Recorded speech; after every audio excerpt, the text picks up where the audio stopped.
take a photograph that looked perfect on your camera's LCD only to find it over or underexposed later. I don't feel my face. The wind is gusting.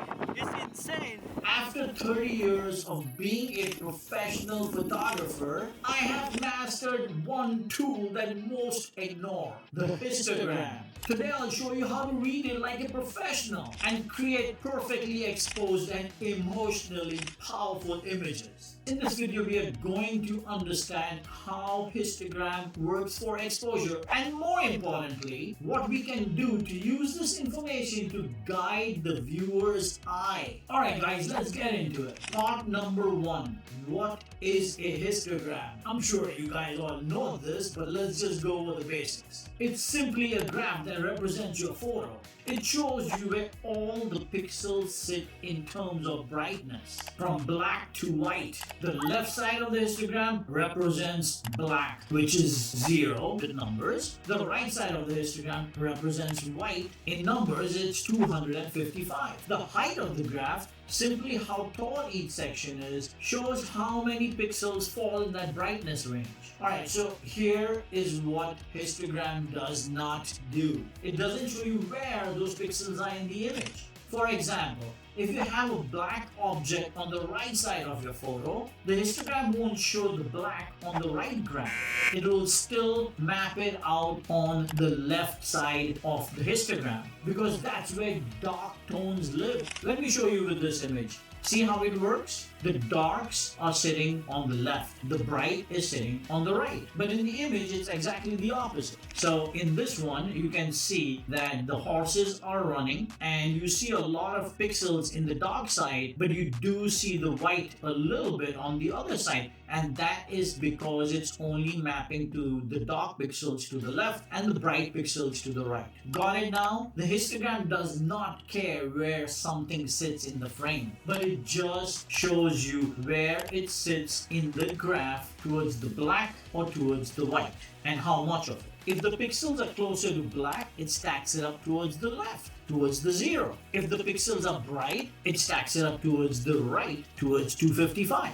And that's it. You've just mastered histogram. But let me ask you something deeper. How do you use this tool for more than just correct exposure? How do you use the histogram to guide your viewer's eye and shape the emotion in your photograph? Okay, so at the end of this video, I have started to do Q&As. We got so many questions about the histogram, the process of the histogram, the reading of the histogram, so many questions that help us in learning, including myself. With all these questions, I learned too, so listen to the Q&As. I think they're so important in helping us better ourselves and better the knowledge for histogram. I'll see you guys at the Q&A at the end of this video. Alright guys, so that brings us to part number 2. Where should your emotions live in the histogram? For the most part, everyone talks about how your histogram should look like a mountain, nice and balanced in the middle. Here's the thing, that kind of histogram does not give you emotionally charged images. It gives you something flat, forgettable photos. Yes, you heard it right. Forgettable photos.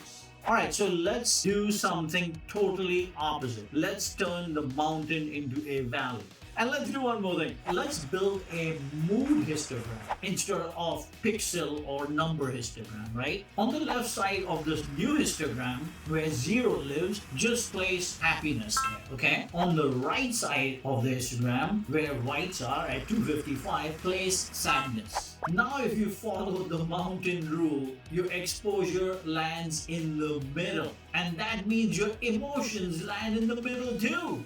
Not happy, not sad, just blah.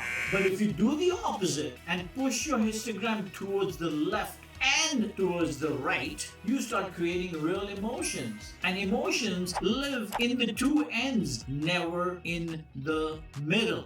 Just continue watching, and at the end of this video, when I stop giving you guys pointers or hints or whatever you guys want to call it, you will hear a lot of questions and I will answer them for you. Alright? That brings us to point number 3. Let's talk about how much, and where to place your emotions. In general, emotions come from contrast. Think of a couple who are total opposites. They have lots of emotion amongst them: passion, tension, connection. If you observe them on a day to day basis, you will see that when they're together, they're emotionally charged because one is thinking of something and the other one is thinking of something else. So it's that yin yang, right? You're pulling and pulling and pulling, and that's what creates more emotion. One is calm, the other one is charged. That's what creates emotions. Exposure works exactly the same way. If you include two opposites in the same photo, light and dark, you're giving your image contrast, and that contrast creates emotional depth. Now, as an artist, you get to decide what you want in your photograph. Do you want sadness? Do you want sharpness? Do you want brightness? Do you want excitement? Do you want curiosity? Whatever the emotion is, you as an artist get to decide. And not only just get to decide, put more of that into the frame. All you have to do is to increase whichever emotion you want your viewers to feel. Just increase that a little bit more than the other one. But remember, don't forget to put the opposite emotion in as well. Because here's the truth: without struggle, there is no pleasure. One emotion by itself does not mean anything. You have to give your viewers both light and dark. But lean into the one you want your viewer to feel the most. Stretch the emotions by stretching the histogram. Now that you know how to emotionally charge your images, go out there, play with it, and give your audience an emotionally charged image. Take control of exposure and emotions. So now you know exposure isn't just about getting the light right. It's about getting the emotions correctly. Don't settle for the middle. Push your image and your viewer to feel something. If this opened your eyes about what histogram can really do for your exposure and your emotions, I've got more coming, including a full tutorial on spot metering and histogram that will show you step by step how, where, what to do to place your emotions in your frame. Alright guys, so here is the first question. What an amazing question that is. I mean, I would have asked that question myself. So here's the question, and the question, I'm reading through the computer right here, and the question says, how do I actually shift the histogram while shooting? Do I change ISO, aperture, or shutter speed? My answer to this is I don't change the ISO, and neither do I change the aperture. So for me, the only way you can shift and change the histogram, pull and push a lot this way and this way, is with your shutter speed. Okay, but at the same time, you got to make sure that the shutter speed doesn't get so slow that now you're getting blurry images, right? The key to that, which not everybody agrees to, the key to that is to walk away, come back when you can pull your histogram and stretch it as much as possible. Okay, so that's question number one. So here is question number two. What's the difference between histogram that looks good and one that feels good? So what an amazing question. I mean, I love this question, because a histogram that, wait, let me read that again. What's the difference between a histogram that looks good? What they're referring to looks good is the image looks good. Okay, not the histogram looks good, the image looks good. So what is the difference between a histogram that looks good and one that feels good? So I am sweating, it's so hot in here. So the answer to that is, the difference is exactly the opposite. You know how I explained that a histogram that looks like this, like a little mountain, compared to a histogram that looks like this, like a little valley. So the difference is basically you're squishing up all your emotions. And when I speak about emotions in a photograph, I mean, there's no contrast, right? So the only way you can get great contrast is to pull it on each end. Black is here, white is here, pull it, pull it, pull it. So instead of it going this way, which means you're putting a lot of your pixels, a lot of your exposure in the midtones, do it this way. So now you're giving it to the black and you're giving it to the right. What does that do? When you have such a huge contrast, remember the thing that I spoke about in this video itself about a husband and wife or a couple that is yin yang? What happens? Emotions. So that's the difference. I hope I answered that correctly. Here's the third question. It says, if my histogram is clipped on either end, does that always mean I've made a mistake? Unfortunately, Tim, yes, it does. If it is clipping on one side or the other side, you have lost information. There's nothing you can do to recover that. No software, don't be fooled by it. No software, if there is such thing out there that claims that they can bring back the information, it's impossible. Okay, so if you are touching each side, game over.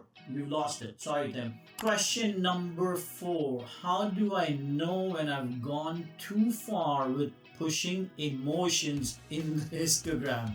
Ah, God, I'm sweating. I am sweating. The air conditioner's off, and it is so damn hot. Okay, anyway. How do you know that you've gone too far? Well, the only way you're going to know that you've gone too far is if you start to clip.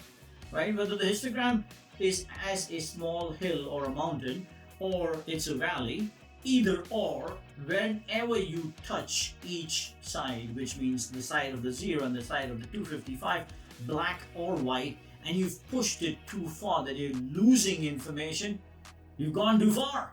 And the only way to not go that far is to keep an eye on your histogram, and at least for the Sony users, I'm sure it's there for Canon and Nikon as well, you can see your histogram while you're shooting, so you don't even have to take your eye off.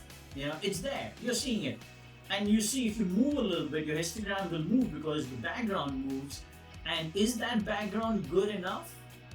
Maybe not, so let me move back, or get up and walk 10 feet so you know that you can put something dark or something light depending on what you want out of your photograph, right? So anyway, so that's the answer to that. Let me go to the next question. Can I use this same emotional histogram idea in color photography, or is it just for black and white? No. I know I do a lot of black and white, but this information that I'm giving you guys is not based on black and white photography or color photography. It's based on exposure, right? And exposure is not necessarily black or white. Exposure is luminosity, right? Exposure is how bright or how dark your subject is. I'm not speaking about color. That is a whole different topic, a whole different game. I'm not speaking about color. I'm purely speaking about luminosity. I'm speaking about exposure. I'm speaking about the black and the white. So the black and the white in the histogram, meaning the 0 and the 255. I am not speaking about color. I'm sorry. I am not speaking about a black and white image compared to a colored image. I hope I answered that correctly. Question number 6. Can you show examples of what a happy versus a sad histogram actually looks like in a real photo?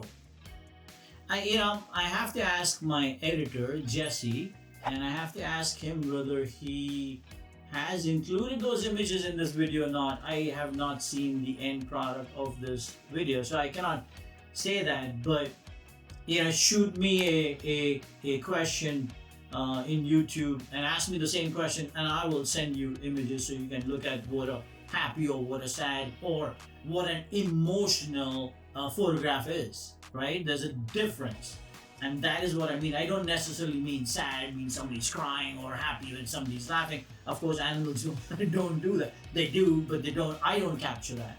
But what I'm trying to say is emotional photograph. What do I mean by emotional?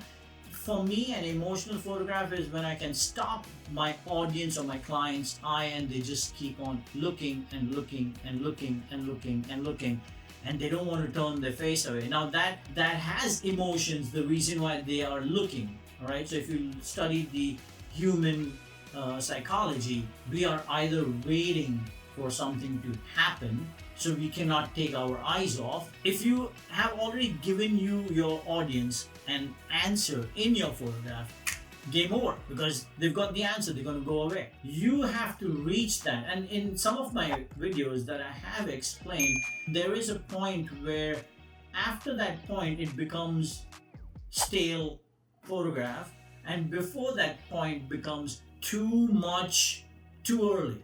There is a right point, and if you click it on that point, if you have that point of time, then you are going to land up with an image that will make people just look and look. And it's of course it's the beauty of your imagery as well, but it's also the emotion the image is giving the audience. And what is that emotion? The emotion is we subconsciously want answers. We subconsciously want to know what's happening next, right? So that is, if you catch that moment, and you can get that in some of my videos. I don't remember which one really right now, bad on me, but shoot me a question, I will answer you. I'll send you the link to the video, okay? Question number 7. Oh god, I think you guys can see the sweat running down my head, my face, my forehead, all over. Anyway, how do I place emotions into a scene when the subject or lighting isn't perfect? Take advantage of what you have. That would be my answer. What would I do? I would probably, for the most part, use darkness as an advantage and find that something light, something bright within the darkness, and go for that and expose for that and let everything else fall, and that would be my emotional attraction that I would try and play. Or if you reverse the whole thing, I would use like bright sunny sky, would blow out everything else and just keep your eyes focused on one thing that I want you to see and give that enough detail. So anyway, so that's your answer. I hope I've answered and you've understood. Question number 8. What if my image already feels emotional but the histogram looks centered? Is that okay? Of course it's okay. And why is it okay? It's okay because you are the artist. You determine what is good and you determine what's bad. You are playing God in your frame. Okay? So you decide what's good and what's not. No one else can make that decision for you. I mean, I love valleys, not mountains. That's a decision I make as a creator myself. So my images represent that. Super dark, super light. I mean, I stretch. I love stretching light and so on. Let's go to question number 9. How does emotional contrast change depending on the story I'm trying to tell? See, there is no hard and fast, right? There is no line here. Emotions are emotions. Like, I'm going to say, hey, or I'm going to say, hey. You get it? There is no line. There is absolutely no line. So how does the histogram have a particular... It's not math. Let's put it this way. At least on this channel, what I'm trying to do is I'm trying to take away the mechanics of photography and shove that into the creativity of photography, because mechanics can only go that far. Mechanics, a machine, yeah, I don't like that. I like creativity. So the question, I think, is how does emotional contrast change depending on the story I'm trying to tell? You're the creator. It's totally up to you. Do you want to touch your whites to the white? Do you want to touch your blacks to the black? That will have a lot of contrast, means it has a lot of emotion for me. But again, you are the artist. You are the god of your photograph. You can literally, determine what's right and what's not. I cannot do that for you, and there is no such math. There is no math where it's going to tell you one thing or the other. Okay? It's not a mathematical equation here. We are creators. We are artists. It's not. So I'll leave that to you. So there are 2 questions here, and I'm going to answer that. Where should I place emotional tones within the frame? I've been pushing right or the left, so that's where you put it. Okay? Yeah, I mean, that's my way of photographing stuff. Yours could be totally different, but that's where I put my stuff. The second question within that question is, does histogram placement affect composition decisions? Oh my God, does it? Sorry to be so dramatic, but of course it does. You see that black television which is not on here, right? Where do you think that the histogram on that is sitting? It's sitting to the left, correct? Right? So if I do this and make it all black, then it changes. The emotion changes, right? Or if I do all this, do you see? Yeah. And I take away the black, again, the emotion changes. Actually, I like this. I'm going to go this way next time. So what I'm trying to say to you is that, of course, where you place your histogram pixels, I shouldn't say histogram pixels, but where you place your dark tones and your light tones, it makes a huge difference in composition. You just saw it. Look at that. Sorry, my desk is a mess. And look at that, right? There's a difference in, I think I feel happier over here. So next time I'm gonna go this way. Anyway, so that is my answer. Yeah, it makes a huge difference. And me bobbing my head right to left, what do you take out of it as a wildlife photographer? You can move right or you can move left once you have the camera in hand and pick the background you want, meaning you can choose the emotion you want your audience to feel. Wow, this was a really good question and I hope this helps. Look at that. Look at that. Happy, dark. I mean, hey, dark doesn't really mean bad, but I'm just saying. Anyway, alright, so guys, this was the 10 questions that I could pick. I see I've already done 19 minutes. That's a lot of time. I hope Jesse keeps them all in. I don't know if he's going to or not, but anyway, I will see you guys in the next one. Thank you.